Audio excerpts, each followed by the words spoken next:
So I'm adding some 80-degree water to this bowl using my phone out of habit, even though I recently bought calculators, old school calculators. So many times I've come in here and like balancing between technology, wet hands, flour hands, and you never quite know which way to go. Half of mixing is just like staying clean, really. So I thought the calculators would help, and then like over time just got very used to phones, so I still find myself going to the phone. So I'm just going to subtract the amount that I'm weighing out here, because I'm getting to a certain total. You can see we're not making one loaf of bread. I hope you can see that. A lot of people often ask, or approach baking, I should say, from kind of the way that you approach a kitchen, a little bit of this, a little bit of that. It doesn't work. You got to get it right. You can't just change the water content by a little bit here or there. It will affect the final product. So yes, I'll like weigh it to the gram. Now that our batch sizes are a lot bigger than they used to be, I give myself a little bit of forgiveness, like maybe 50 grams out of this whole 35 liters of water that's in here. So walking over to our custom blend of flour, made by our local mill here. We started with,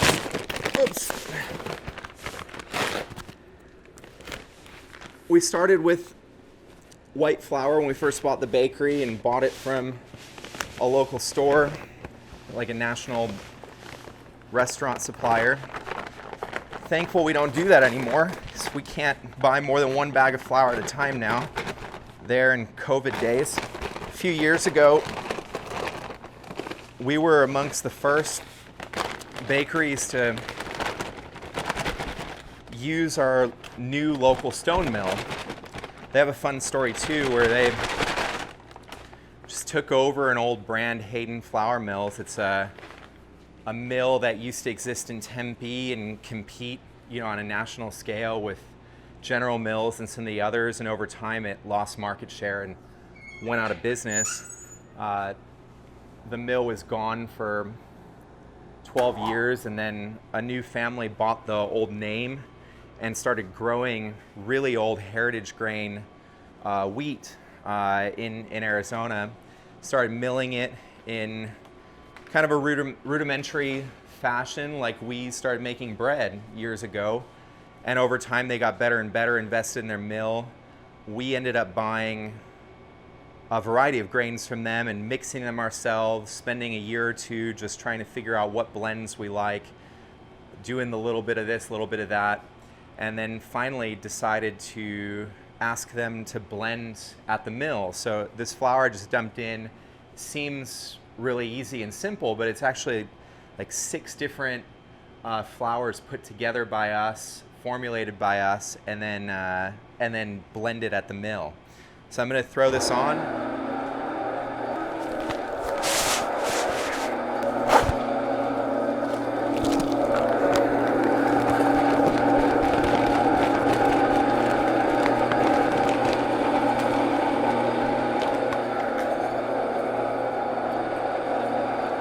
It's 120 loaves of bread. This first step is just mixing flour and water together. You can see that from the first moment, we're using every bit of resource we have. That flour is like a centimeter from the top. And this mixer has a story too. This, along with a lot of the things in here, lived a life before the life with us. This is some old Hobart that we found in a junkyard in California. We drove out especially for it, not knowing whether it worked or not. It certainly did not work. All the electrical boards were fried, didn't work at all, but we got it at a really good price. And at the time we didn't have any money for mixers whatsoever. So we had been hand mixing everything. This is really just a year and a few months ago. It was about a year and a half. We're hand mixing everything. Now this thing comes in, none of the buttons worked, everything's burnt, and we went to our local electrical supply store, found random switches and random buttons. We hijacked timer 1 with something completely different now. Now it's a bowl rotator, so I can stop the bowl. It has nothing to do with timing anymore. But we got the thing to move and spin, and it's been doing a good job ever since because Hobarts are built to last. The engine's great. The little stuff fried, but the little stuff can be fixed. And we probably saved ourselves $30,000 versus a new machine.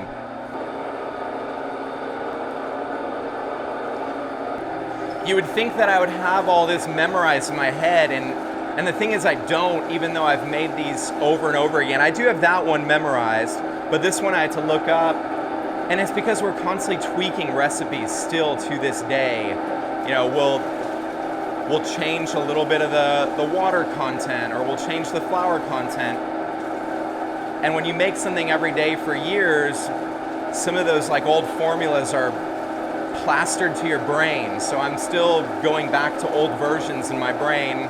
I need to reference something to see what I've done with it. Do I recommend sticking your hand in a mixing bowl? No.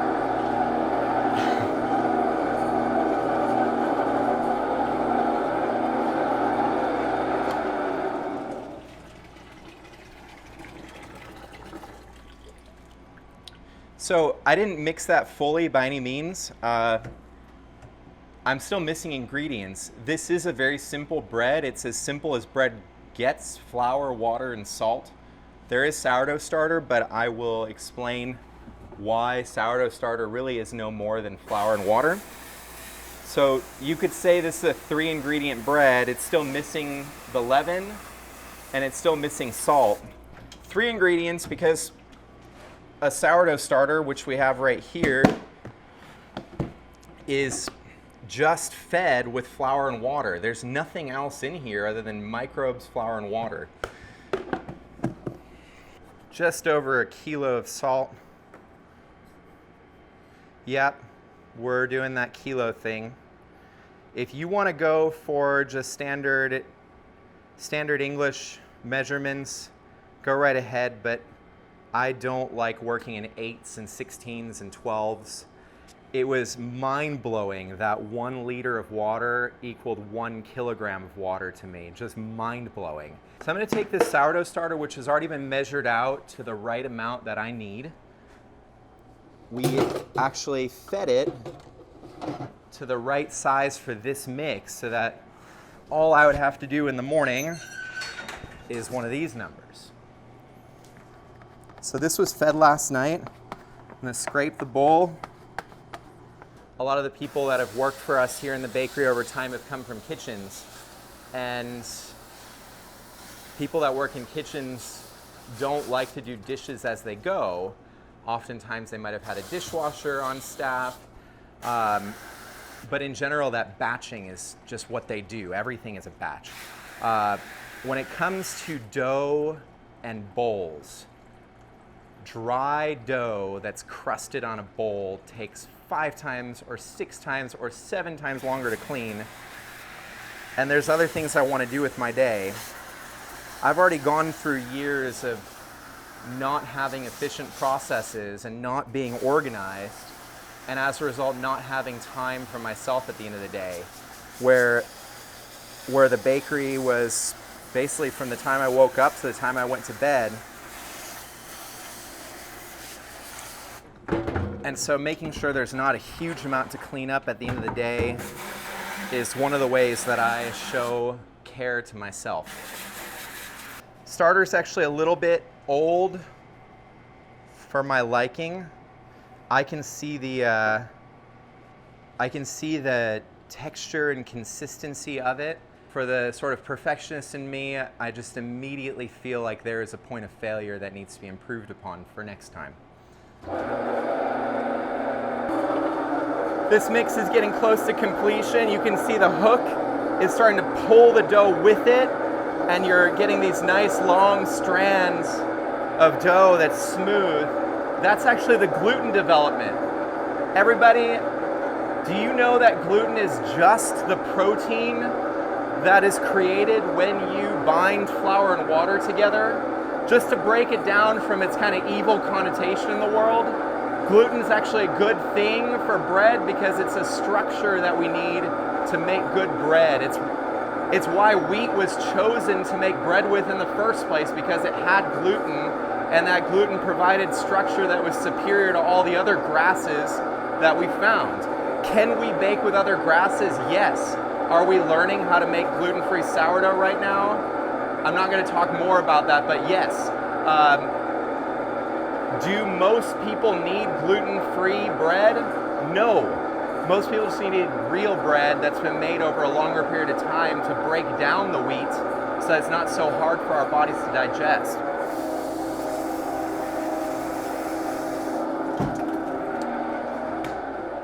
That's enough from you. Every batch will have some layer of imperfection that you know about, whether your customers know about it or not. And the question is, what kind of tolerance do you have for that little bit of imperfection? It's really important not to get too egotistical about the whole process either, because good food is good food, even if it's a little bit less aesthetically pleasing on your bad days. So the question is, should I just toss 20 loaves of bread that are slightly shorter or slightly wider or slightly taller than my ideal perfect loaf? Or should those loaves of bread still get eaten and cherished for the good whole grains that they are? I don't think that a baker 200 or 300 years ago would have just chucked such a nutrient dense object out if it didn't turn out well. I think they would have found a use. In fact, they did. That was the poor man's bread. You didn't buy bread 200 years ago like you do today. In fact, like the big loaves that I've described to people before that were historically normal were not golden brown in color. In fact, they looked like they were burnt to a crisp from the outside because the loaves were so big that they took a long time to bake in wood-fired ovens, which are not known for their perfect consistency of heat. And so the resulting loaf was dark. People actually chiseled away at the crust, removed the crust, and just ate the insides, which is an interesting sidebar to justify those crustless experiences that your kids have, except that's not a crust when it's sandwich bread. At least I don't think so. Crust has to actually be crusty to be a crust. So, and if you don't like the super crusty crust, I get it.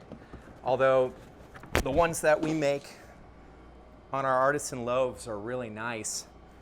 You know, texture is just something that we don't seem to be exposed to all the time in food. So like oftentimes as kids we are given soft mush, and then more soft mush as we get old, and then something that's got a little texture is almost like a foreign entity. But I promise you that if you are one of those people that hasn't really incorporated texture into your cooking, that you might find a whole new joy in experiencing texture once you get used to it and know how to use it properly. So I'm scaling these out to a particular weight. We have done other things that allow, you know, like me by myself, for instance, to make a fair amount of bread. I gotta be honest with you, we're not gonna pay the bills around here making 10 loaves of bread. And you can do the math. 10 loaves of bread, even if I sell them for $7, by the time I pay for ingredients, utilities, and all that, it's not really enough to make a living. And so one of the ways in which we do make more bread enough to make a living is we have some tools so that we don't need an army to make 100 loaves. I'm scaling these to a level that my dough divider will take. So my dough divider will handle batch sizes of 16. I'll drop it in a little later, and it's going to divide 16 loaves of bread for me in a matter of minutes, whereas by hand it would take potentially 20 to 30 minutes to do the same amount of work. Our bread loaves are 800 grams, which is roughly 2 pounds, just shy of 2 pounds. You can see how stretchy this dough is coming out of the mixer, so I can reach under it.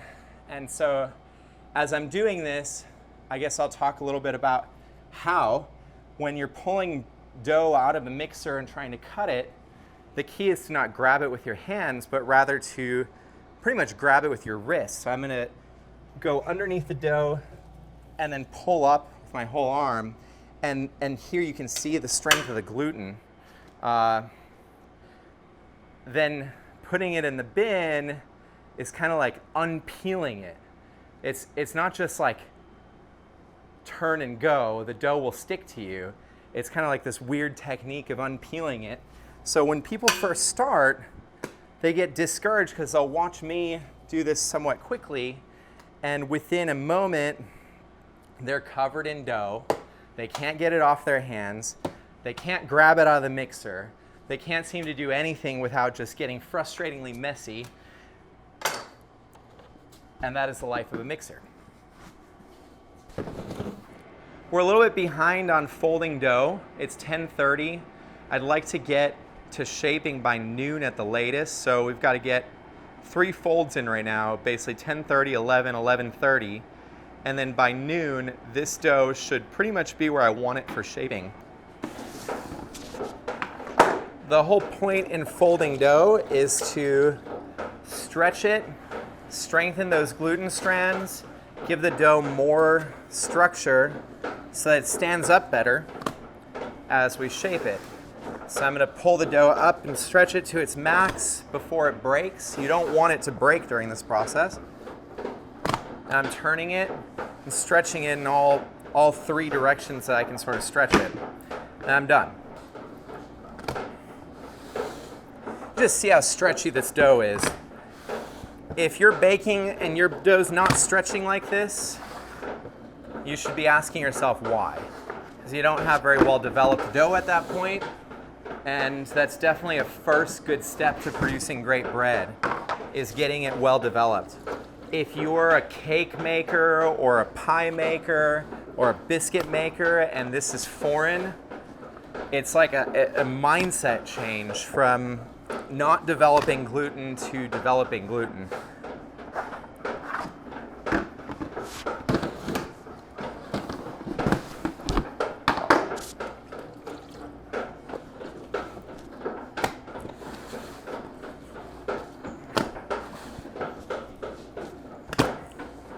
Notice I'm not being particularly gentle either, so don't be afraid to kind of go after it when you stretch it.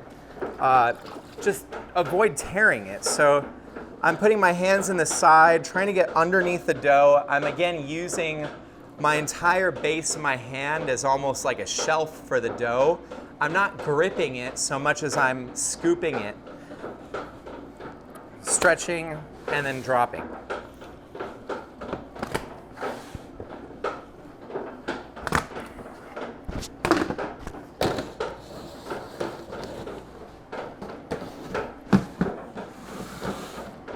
So to break this process down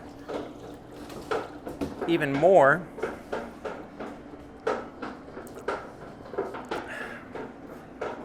there's multiple ways to do this. I'm going to stretch this way and over. You can do a variation, which a lot of people around here like doing, which is backwards. I'll show you. You can actually grab the dough from the middle of the block and pull upward, and it's going to pull the edge, and you can fold forwards over that edge. Just a different way of achieving essentially the same result. You're still stretching and folding it onto itself.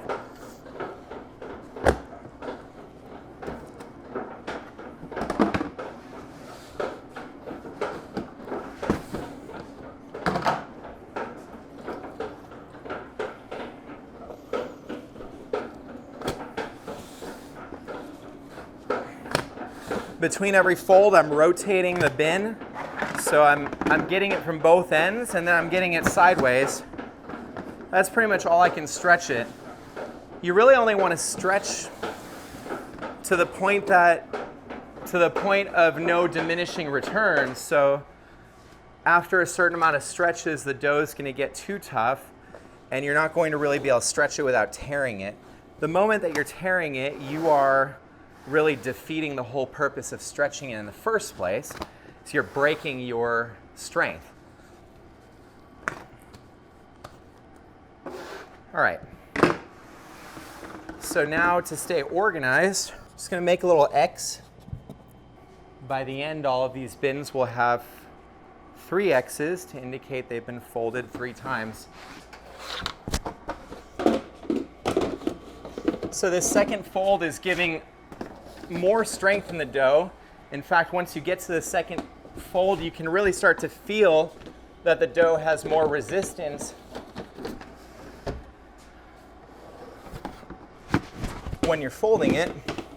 And that's a good thing. If it's stretching a little harder than it was, that means that you're successfully building strength.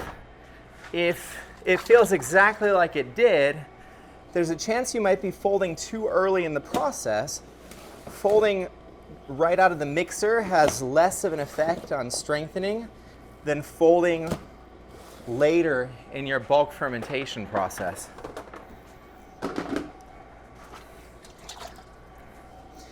So this is the second of 3 folds that we're going to do.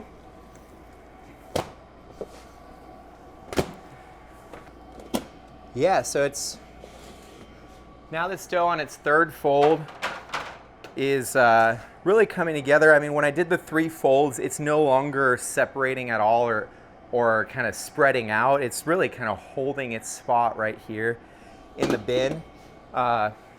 And it's sort of hard to see visually to the same extent that I can feel it, but I can just feel that it's ready. I'm actually going to leave these bins out.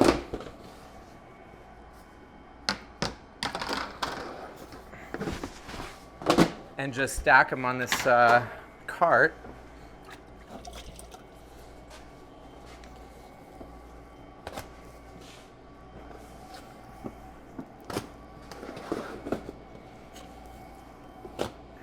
As it goes further in its fermentation process, with passing moments, I get a little bit more nervous. And it's mainly because I am using a piece of machinery to divide it. At home, it's actually, you don't have to worry as much to the minute. Because when you're working with your hands, you just have, remember, like, no machine matches up to a human in adaptability. So machines are better for set processes. And for one, the divider starts to really perform worse if the dough has too much gas built up in it. It'll start to cut the bread less evenly, and its entire purpose in life is to cut 16 loaves of bread evenly so that I don't have to measure them out separately. Once that process sort of breaks down, then it's completely worthless. So just because you have machines that do a task doesn't necessarily always mean you're in a better spot. My particular skill level dividing bread is maybe only off by 10% from the speed of the machine. We have the dividers here, not really for my benefit, because if it was just me and Amanda, we would probably just be better off dividing by hand. We've done it so much that we're pretty fast at it. But the divider allows us to replicate the process with newer staff members who haven't shaped 10,000, 20,000 loaves. And they can just jump on and start dividing bread within the right parameters. We still have to do some hand dividing, and they're just learning at a slightly slower pace on the hand dividing side. The big moment has arrived. It is now time to make loaves. So you got these bins of bread. I pulled this lid off and it wasn't exploding, so that's good, even though we're coming to this a little later than I'd like. we're still in good shape. So I'm going to take this and empty it into the bin. At home, you're not going to have one of these dividers. I sure hope you don't have one of these dividers laying around your kitchen. So you just turn over however much dough you're working with on whatever table surface you're working on. You might only be making one loaf at a time, and that's fine. So you'll just do the same process except times 1, and you'll be done in a couple minutes. I'll still be here making bread. I would say, if you make bread at home, get yourself 2 Dutch ovens and make a pair of loaves every time you make loaves. For one, you then have something to share with someone else, because I think part of the joy in working so hard is letting someone else tell you how good it was. And if you're anything like we were when we first started making bread, the loaves that we made for ourselves didn't really make it all that far in our house before they were gone. But the other benefit of making more than one thing at a time is just a little bit more practice. I mean, 2 loaves isn't going to take you much longer than 1, but it will give you exactly twice the amount of practice on shaping. It's still not very much.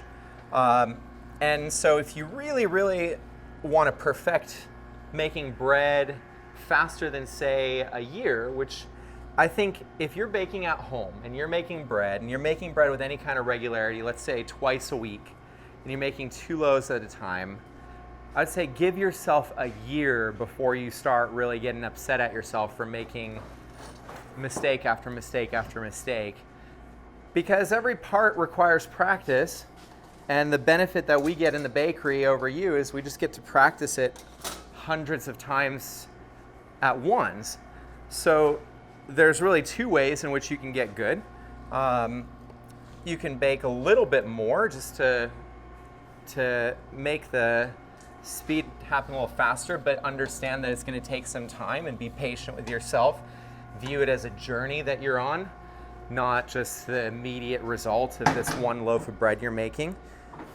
But the other way is figure out what local bakeries exist in your area and see if they need some help. Chances are they might take you on for free to do some work. We do this. And you can learn and practice.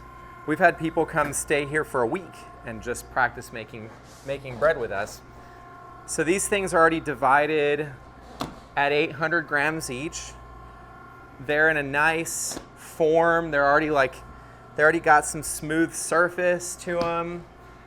And so the normal way of doing this without a bread divider is you will manually divide on a scale to 800 grams. And from there, it's probably going to be several pieces of dough that you're piecing together to get to that 800 grams. As you manually divide more and more and more, you're going to get closer to that ideal number every single time, where you can cut a loaf of bread basically at 800, almost perfectly precise. That'll take some practice in and of itself. But when you have multiple pieces of bread, you've got to add a step, and that's pre-shaping. So pre-shaping, just to really quickly show you, is taking one of these loaves of bread. It can be way shaggier than this. It can be multiple pieces too. And you just take your bench knife, and we're going to round it to develop a nice smooth surface. And so my left hand, or non-dominant hand, the hand that doesn't have my bench knife, I'm completing the circle of rounding, if you will. So I'm going around counterclockwise, pushing inward as I go, and then catching it at like the 10 o'clock position and finishing the round with my hand. I go around a couple times, and this is now a pre-shaped loaf. The thing about our divider and our process is we figured out how to get the same final result without the pre-shaping. So we're not going to do that for the rest of the bread, but this is what we used to do with every single loaf before we used that. So I'm going to sprinkle the tops with flour. These tops are actually the outer crust of the loaf. When the divider is pushing the loaf up, it's doing something similar to what we're doing when we pre-shape. It's creating some surface tension. And so then you have a nice smooth surface to your crust. So when you do your forming, it all comes together really nicely and you have a smooth crust all around the loaf. So this part is literally the outside. Before I get going on shaping, I'm going to go ahead and load my divider with round 2. And that way as we run out, I can just get to dividing and we can have another 16 loaves ready to go in a matter of a few seconds. So now I'm shaping. There are so many different ways to shape.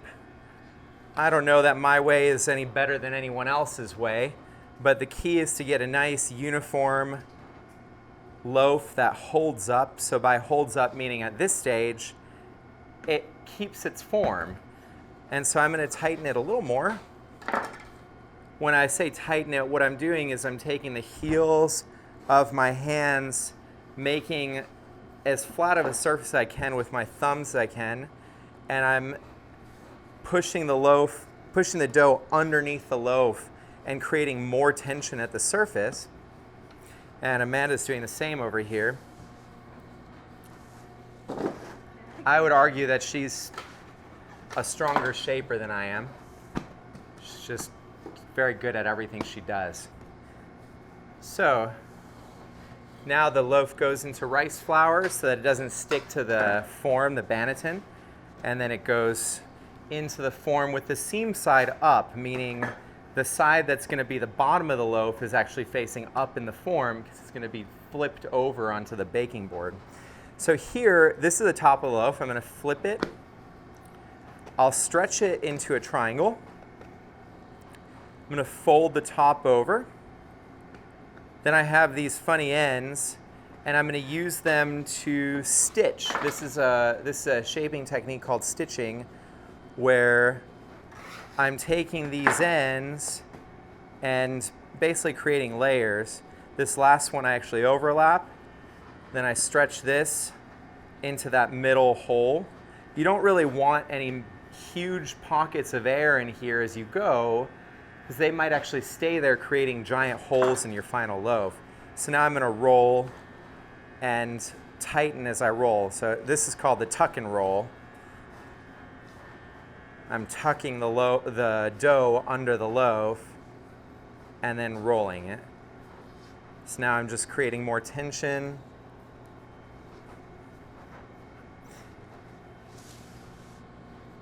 Working with this type of bread requires gentle dough handling. Not only do you not really want to disturb the gas that's been built up in the loaves, but you don't want it to stick to you. They say baker's hands are a thing. You know, once you've dealt with dough enough times, it doesn't stick to you. It's just a practice thing. Like when you're taking dough out of the mixer, you're sort of letting it unpeel from your hand as you drop it into a bin or a mixing bowl. In the same way here, you're not trying to grab at it. You're still just trying to scoop it lightly. I'm barely touching it as I handle it. You know, like my fingers are resting below it, but I'm not gripping it so much so that I'm going to stick. And if I started to grip it, I would too stick, like some of you might be doing at home as you try.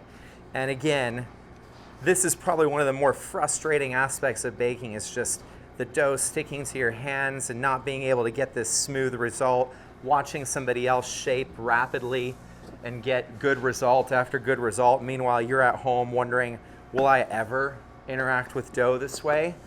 And at least you're at home thinking that, and you probably have another job that pays the bills. Imagine my life in the beginning of all this, when I was wondering if I would ever make a loaf of bread well and not stick to myself, and I had to use this to make money. So, you know, there's always some silver lining. There's a nice thing not having the pressure of your finances in your ability to not stick to dough. So take a load off and just relax your way through this and get a little bit better each time. Soon enough, you'll be shaping like a pro. And if you join a bakery for 1 or 2 weeks and volunteer your time, I promise you, you'll come out the other end much better at this process. 'Cause chances are you'll shape more loaves in one day at a bakery than you'll shape in an entire year of baking for yourself at home. So how do I know that my bread is ready to scale in the first place? It has to have risen, and then you have to start asking yourself some questions like, when do I want to bake this bread? And how is it going to do its final rise, or the proofing stage? There's two main approaches. One is ambient and the other one is cold. The ambient method means that once we form the loaves, we would probably wheel the loaves into the oven room where it's a little warmer than it is in here. The loaves would proof pretty rapidly, in less than 2 hours for sure. I would probably bake these closer to an hour and a half from now to get a similar result. The trade-off is that it's not very forgiving. You better nail that timing, better get it just right, and don't expect to have any fancy ornamental scoring on your loaves, because trying to cut warm dough will not result in beautiful patterns. At best, you'll get some halfway decent markings that look like whatever you intended them to look in small resemblance form, like distant cousin of what you actually wanted. So you can probably tell that we don't do a whole lot of ambient baking, although I respect the bakers that do. Their worlds are harder than mine, where they're having to race the clock and race their sourdough starters or their yeast to the oven. And the fridge is much better for us, and I would argue for most people, because you can throw the dough in the fridge and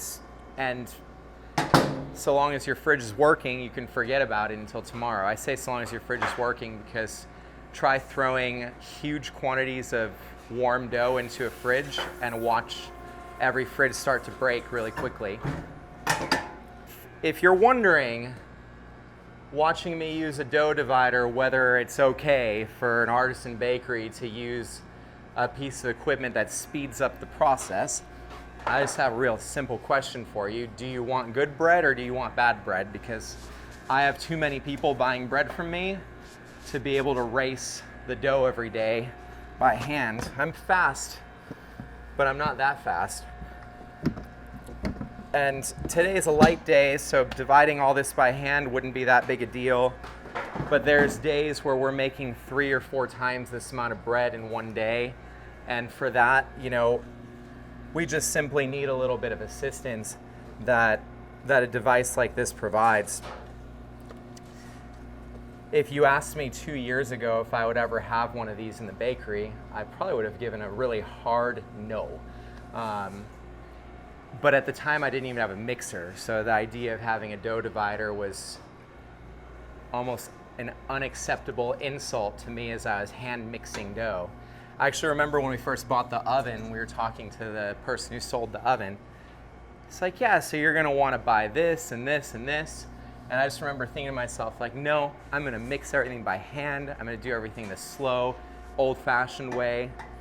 And somewhere along the line, you start making decisions of how can I keep making the bread better objectively, but also sleeping. So how do you know this is ready to scale? It's risen. Double is usually too much. So if your dough is twice the size of when it started, usually I'm looking for about a 50 to 60% increase in overall volume. So take the volume you started with and add half that volume. And so in your bin, you should be watching as the level of the dough rises, and you should be getting an idea. It doesn't have to be a bin, it can be a mixing bowl, but you should get an idea of when it hits that point where it's about 50% larger than it was when you started. That's usually a good time to scale. If you're baking that day ambiently, you might choose to bring it a little further so that because you're going to the oven quicker, so you want to get further in the process before dividing. So it really has a lot to do with how you bake, but if you're going to go into the fridge, that 50% rule applies. So from here, these guys are going to end up in the walk-in where they're going to cool down overnight. They're going to keep fermenting at a slower pace. They're going to be building flavor in the fridge. Oftentimes the crust gets this really cool effect in the fridge where it will end up getting these kind of crispy bubbles that form that only happen if you put your dough in the fridge. For all those reasons and more, I'm a big advocate of that cold proofing process.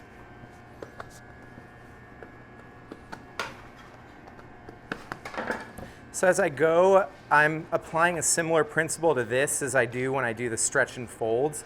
Every time that I pull on the dough, I'm kind of trying to stretch it to the max amount that it will go before it breaks, and then fold it over. So you could think of shaping loaves as that last time that you're going to stretch them and fold them, because in reality, shaping is stretching and folding too. I'm stretching the dough right now. You can see that I can't stretch it any further. It's going this far and then it's bouncing back. So then when I stretch sideways, I'm also getting to that breaking point. If I pull any further, the dough will break. So I can pull it a little further and it is breaking there. I don't want that happening.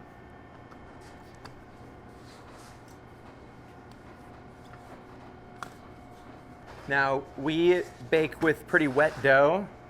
Our dough is hydrated in the 80% range. And this also sort of something that's an evolution in bread. If you go back into your family's history and find the closest person in your lineage that baked bread and shared recipe with your family, hopefully it's you, but maybe it's your grandma or someone even further back, and maybe you'll find a recipe for bread that's in the 50s or 60% range hydration-wise. Those are stiff doughs, and so people talk about kneading bread. The way we knead bread is really just that stretch and fold. It's a pretty gentle process. It's not too difficult from a labor standpoint, but when you're dealing with stiffer doughs, it's not that the bread is worse, it's different. It's more dry, and so most bakers don't like that type of bread as much. But it's so stiff that it requires real kneading in order to develop.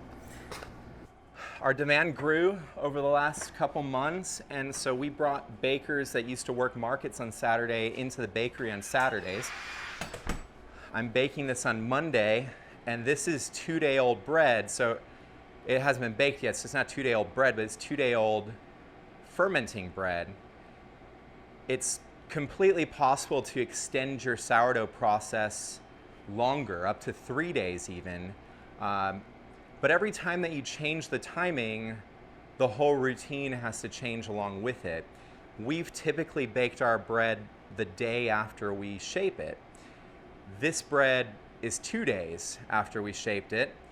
And it's so that we can have Sunday off. We'll do things like projects in the garden, that kind of thing. That's our off time. Really anything that sort of breathes a little bit of life back into us that's not baking. We put a lot of effort into what we do in the bakery. A lot of it's very precise. A lot of it's sort of mentally taxing.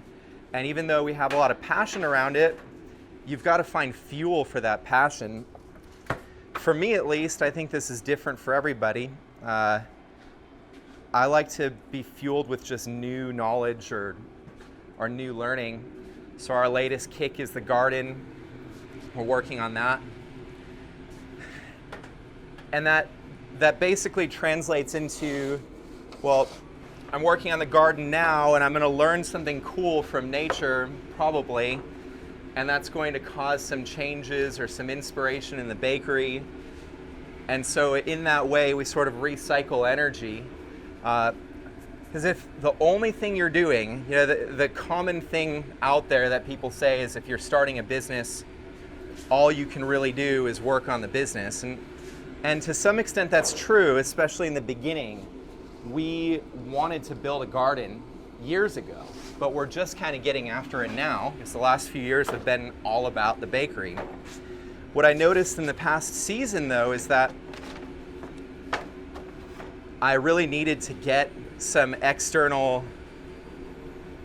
stimulus in order to keep having energy to do the same routines better and better and better over time. You know, the motivation has changed over time. At the beginning, it was good enough for me to know that people would come on Saturday, even though we were working 24 hours, and just buy the stuff we baked. And that was the fuel that kept us going and going. Now we know people are going to come on Saturday. You know, they come every Saturday. I can't get them away. They just keep coming back, which is great. But we need some other fuel in order to keep all of these people happy, because if we're not fed, we don't have anything to give when feeding others. Quite literally with food.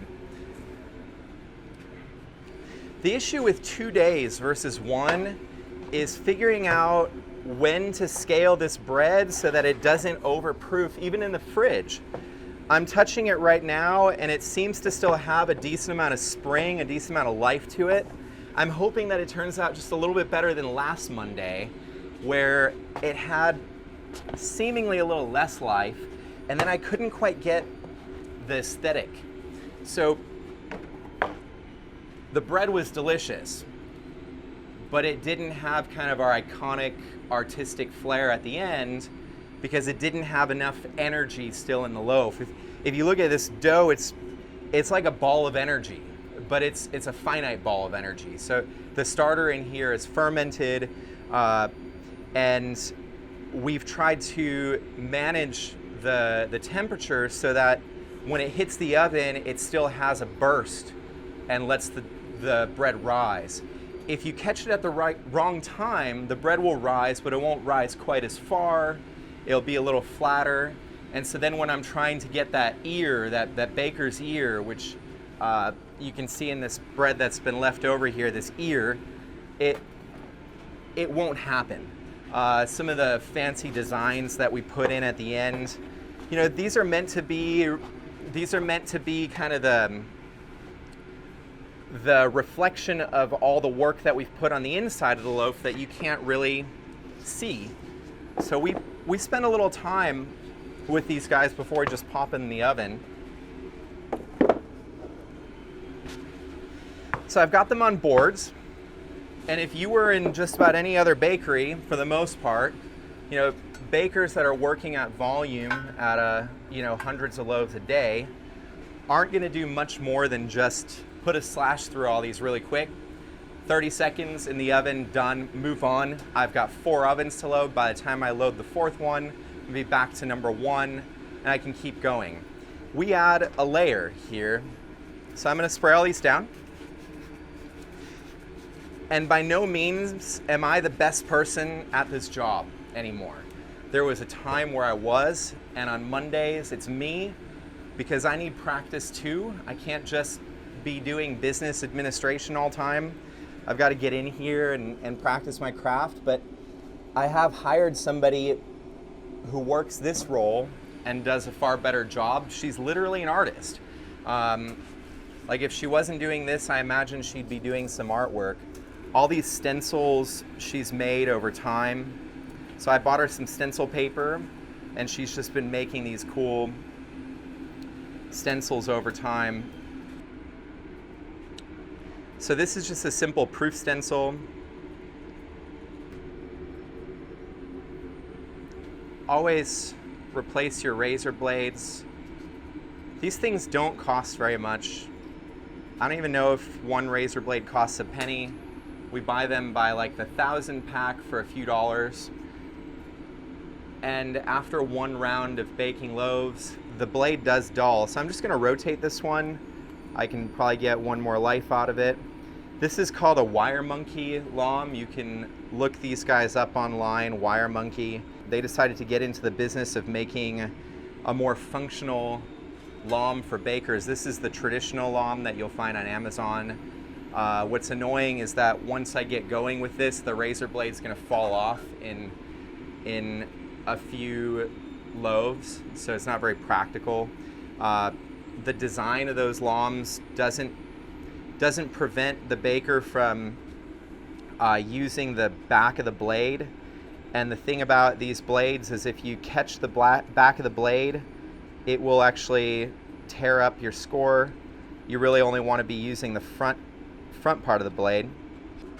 So this score opens up the loaf, creates that ear. It allows the loaf to rise upward. What happens if you don't score is as the bread rises in the oven, it will find the weak point in the loaf, which often is on the sides, and burst out the weak point. So if you don't do this cut, you'll find that your loaves look like T's instead of like a nice oval. So I've got these done. I'm gonna put them back on the rack momentarily. Doesn't seem like where they would go, but we're gonna load 2 ovens at once instead of 1. And the key to pretty much all kitchen work is batching. So rather than loading 1 oven at a time, I'm batching this activity. By doing so, I'm gonna just be a tad more efficient. You might be wondering what this magic dust is that I'm putting on the boards. It's kind of cool because it's actually the stuff that was not included in the flour that we got milled for us. So it's still that same flour blend that we're using in our bread, but it's the 15% that's been sifted out. So it's mostly wheat bran. We use primarily a type 85 flour. What that means is it's like 85% of the full wheat berry is intact. All parts of the wheat berry are there, but the millers have sifted out the biggest chunks of bran, that outer coating of the wheat berry. Now, what does bran do in nature? It actually prevents the germ of the wheat berry from germinating until the right season. So it acts as like a moisture barrier, so that moisture can't get in too quickly as that wheat has now tumbled onto the ground and is turning into new seed for the next crop of wheat. So eventually water does get in, but we're actually using bran in the same exact way. It's in a powdered form now, but we're using it as a barrier between the board and the wet dough that we're putting on it, so we can slide the dough into the oven without it sticking to the board. The result of not using bran is really ugly, and I don't want to share it with you. We've been there, we've done that. A lot of people use cornmeal, and I don't know about you, but I just don't need another use for corn. I think there's plenty of uses for corn. I'd rather stick with wheat and not introduce some sort of corn into this wheat product. We're actually able to get that bran as a byproduct from our mill because they sift it out of the flour that they produce for us, and then they don't know what to do with it. It's like good for some animal food, but we can actually use it right here. So we just request that they make separate bags of bran for us, and as we need it, we use it. We end up using a lot of powdered forms of flour that help with moisture. Flour really does trap moisture pretty well. That's why people dust their dough on the tabletop so it doesn't get too wet and sticky. The rice flour that we're using on top of these loaves has a similar overall function to that, except rice flour traps moisture differently than wheat flour does. Just creates, it doesn't dust off. So if I used regular flour here on top, the stencil wouldn't really hold. So right after we remove it from the oven, it would just kind of dust off. But for whatever reason, rice flour has more of a sticky effect. We also use rice flour on our bread forms. So rice flour is what's preventing the dough from sticking to the bannetons when it's living in the bannetons. We could use bran for that as well, but we choose to use rice flour because of its color, so that we don't end up with like this weird layer of brown all around the loaf that people then ask us what that is. Just the way that things are right now, we already once in a while get new questions from new customers. One person in particular bought a multigrain loaf from us and stuck it in her freezer for a week. No problems there. She took it out, a week later and thawed the loaf. But I don't think she regularly bought artisan bread, and she began to get concerned with things that she was observing on her bread that came directly out of the freezer. So she noticed that the bread had a white top, and it was actually the rice flour that I was dusting on it the week before when I was baking it. But she had sort of forgotten that that was there when she bought the loaf, and was terrified that that might be mold coming out of the freezer. And so I explained to her that it was rice flour, and she was satisfied, but then she turned her loaf over and she noticed that there was like a coating of almost a yellowish, brownish, orangish thing on the bottom. It's like, oh, that's the bran, and that's so that it doesn't stick to the baking boards. But just another note to the sort of artisan nature of our role in a bakery like this. You don't see the bran residue in an industrial baked product because typically baking in a baking pan, not directly on a stone. And furthermore, the larger the bakery is, the more likely that the oven that they're using, even if they're baking artisan loaves, has something called a loader. It's this big conveyor type thing that protrudes from the oven. You put loaves on it, and you just slide it in and slide it out. No bran needed. And so the larger the bakery is that you bake from, the less likely you're going to see any kind of a moisture barrier residue at the bottom of your loaf. This functional score is going to give us a nice ear.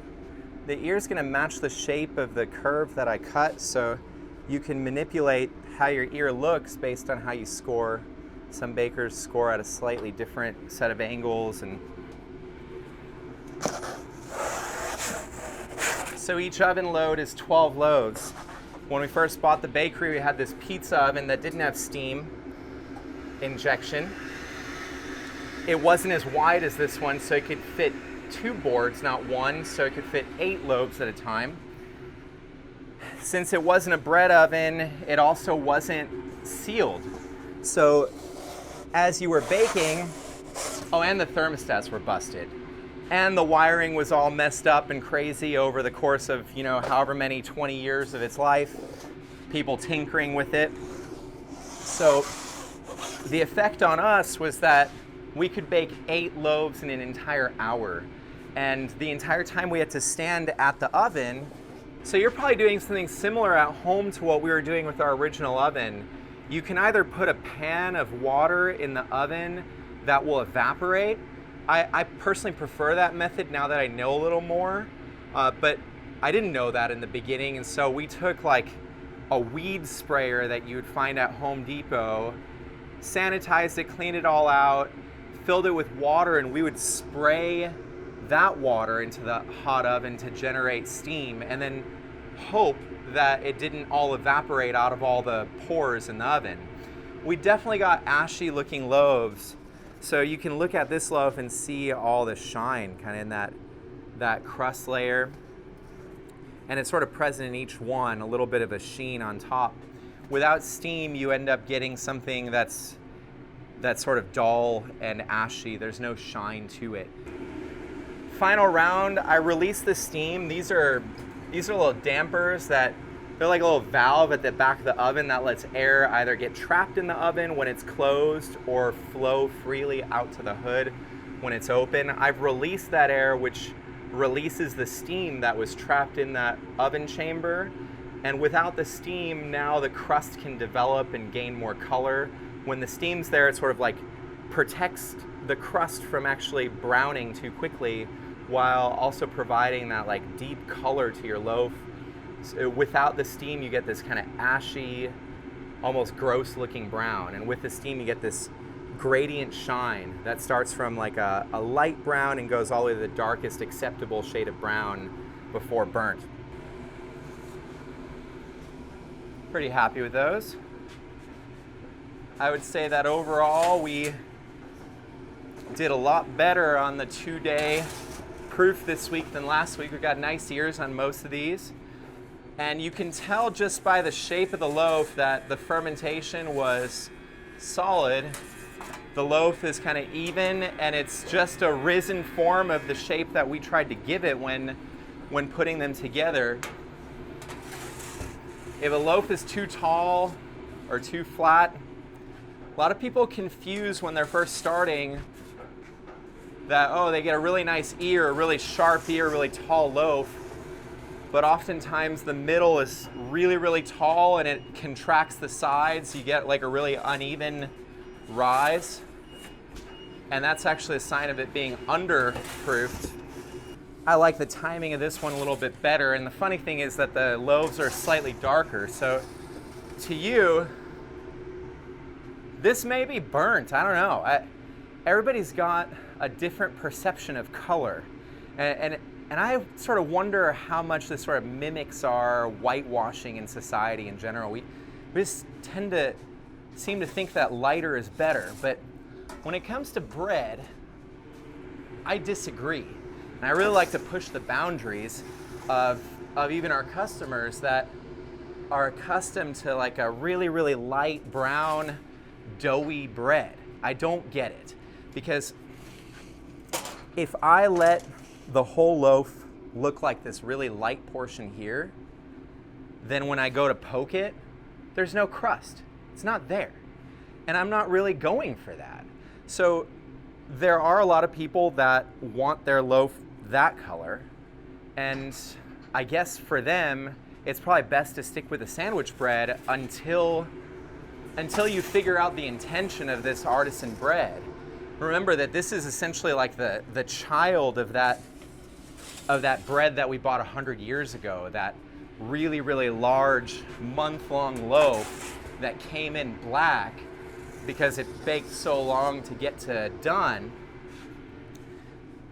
This is the modern version of that. And so it's not going to be too light.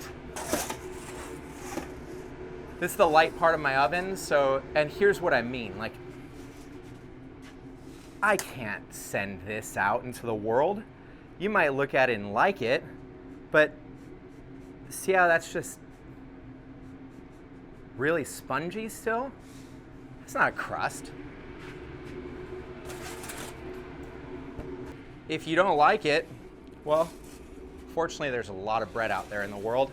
We're just trying to make it the way we like it, really, and we hope to share what we like with the world and hope that enough people like it too.